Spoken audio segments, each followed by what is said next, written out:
إن تنصروا الله ينصركم ويثبت أقدامكم.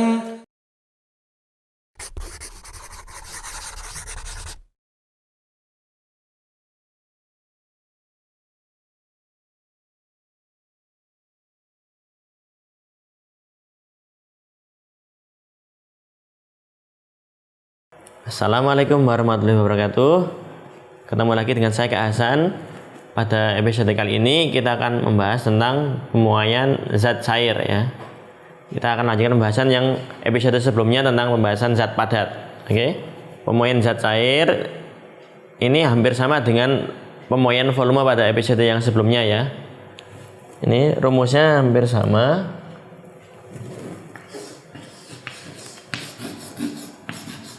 Untuk pemuaian zat cair itu adalah pemuaian volume juga. Pemuaian volume zat cair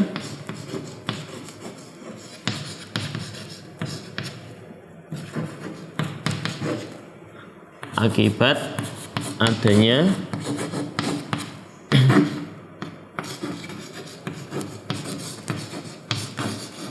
perubahan suhu.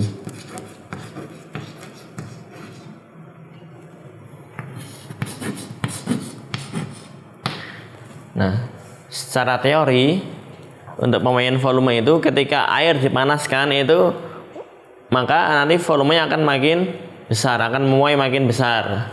Ketika suhu diturunkan maka volume air akan menjadi menyusut atau menjadi lebih kecil. Namun khusus untuk zat cair atau air ini ada sedikit anomali, ada sedikit keanehan pada sifat pemuaian zat cair, yaitu diistilahkan dengan anomali air. Ya, secara normal kan suhu dinaikkan atau makin panas, volume memuai kan. Namun khusus pada suhu 0 sampai 4 derajat itu volume malah menyusut. Namun ketika didinginkan dari 4 derajat sampai 0 derajat, secara teori volume akan menyusut, namun kenyataannya volume malah akan memuai ya. Jadi kita dapat tuliskan dalam diagramnya. Ini volumenya, ini suhunya. Nah, ketika 4 derajat ini dia akan turun. Ketika 0 derajat dia sampai 4 derajat dia akan turun ya. Volumenya kayak gini, lalu naik lagi dan seterusnya ya. Berarti pada fase ini ada sedikit anomali ya. Ketika suhu dinaikkan, volumenya malah menyusut. Dari suhu 0 derajat sampai 4 derajat. Namun setelah lebih 4 derajat ke atas ini udah tidak ada anomali air lagi, sehingga ketika lebih dari 4 derajat dipanaskan maka volume air akan memuai dan seterusnya. Kebalikannya ketika suhu 4 derajat menuju 0 derajat didinginkan, itu volume malah akan memuai sampai 0 derajat, baru kemudian akan turun lagi. Nah, Allah menciptakan anomali air ini tidak sia-sia ya, ada hikmahnya. Apa sih hikmahnya dari adanya anomali air ini? Kita lihat di kutub ya. Di kutub itu ikan itu masih dapat hidup. Kenapa? Karena yang di atas lapisan esnya sudah membeku. Nah, lapisan esnya di atas itu membeku sehingga menghalangi suhu di bawahnya lebih dingin, sehingga hanya di permukaannya tok ya itu yang beku, sehingga bawahnya masih air, sehingga ikan dan biota laut yang lain masih dapat hidup. Kemudian contoh yang lain anomali air hikmahnya adalah tentang pelapukan bebatuan secara geologis. Itu masih adanya rongga-rongga air di sekitar bebatuan, sehingga adanya anomali air tadi membantu pelapukan bebatuan secara geologis. Nah, kemudian kalau kita mau belajar tentang menghitung bagaimana cara menghitung pemuaian zat cair, nah kita akan kasih contoh soalnya ya. Ini misalnya air bervolume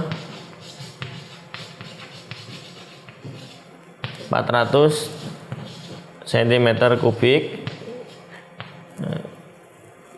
mula-mula bersuhu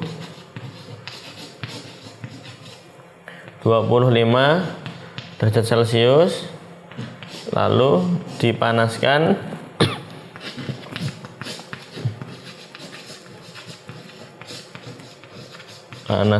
sampai suhu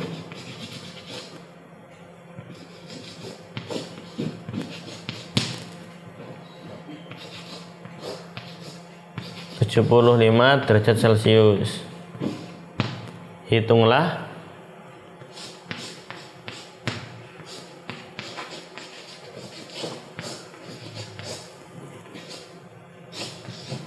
pertambahan volumenya. Ya, ini. Oke, kita lanjutkan ya perhitungannya. Ini rumusnya itu sama seperti yang kemarin tentang perubahan volume ya. Delta V itu sama dengan V0 dikali gamma kali delta T.